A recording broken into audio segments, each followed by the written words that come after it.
இப்போ கோவிட் டைமில் நிறையா பேர் நுரையீரல் பாதிப்பு தான் அதிகமாக ஏற்பட்டுச்சு. அதுக்கான காரணம் என்னன்னு நாங்கள் தெரிஞ்சுக்கலாமா சார்? ஏன்னா இப்போ கோவிட் டைம் முடிஞ்சிருச்சு. அதுக்கப்புறமா அதை லைஃப் லாங் அது தொடர்ந்துட்டே இருக்குமா, இல்லை அது ஹீல் ஆகிடுமா சார்? இல்லை, அது ஒருத்தவங்களுக்கு பொறுத்து வேறுபடி ஆகுது. ஓகேங்களா? இப்போ கொரோனான்றது உங்களுக்கு தெரியும், காற்று மூலியமாக பரவக்கூடிய ஒரு கிருமி. ஸோ அந்த வைரஸ் லங்ஸை தான் மெயினாக பாதிக்குது. அப்படிங்களா? லங்ஸ் மூலியமாக தான் இன்ஃபெக்ஷன் ஆகுது. அதான் கொரோனா நிமோனியான்னு சொல்கிறோம். சில பேர் அதுலேருந்து நல்லபடியாக வெளியே வந்துடுறாங்க. ஒரு சின்ன தழும்பு எதுவுமே நடக்க மாட்டேங்குது.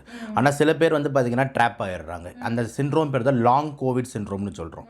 லாங் கோவிட் சிண்ட்ரோம் பொறுத்த வரைக்கும் என்ன அப்படின்னா, கொரோனா லங்ஸில் தீவிரமாக பாதிக்கப்பட்டு அந்த பேஷண்ட்ஸ் ஆக்சிஜன் வென்டிலேட்டர் லெவலில் இருந்துட்டு அதுலேருந்து வெளியே வராங்க அப்படின்னா, அப்போ நுரையீரலில் ஒரு பெரும்பாலும் பகுதி பாதிக்கப்படுது. அந்த பெரும்பாலும் பகுதி நுரையீரல் சுருக்கமோ, இல்லை சுவாச குழாயில் அலர்ஜியோ, இல்லை சுவாச குழாய் சுருக்கமோ, இந்த மாதிரி வேரியஸ் மேனிஃபெஸ்டேஷன்ஸ் வரலாம்.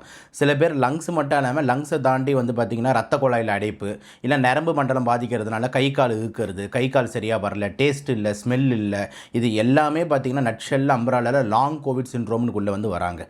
ஸோ இது எப்படி சொல்லலாம் அப்படின்னு பார்த்தீங்கன்னா, ஒரு பெரும்பாலும் ஆளுக்கு ஒன்றுமே இல்லாமல் வெளியே வந்திருக்காங்க. இப்போ எக்ஸாம்பிள் நானும் தான் கொரோனா பாதிக்கப்பட்டேன். இப்போ எனக்கு எந்த அறிகுறியும் பெருசாக இல்லை, லாங் கோவிட் சிண்ட்ரோம் இல்லை.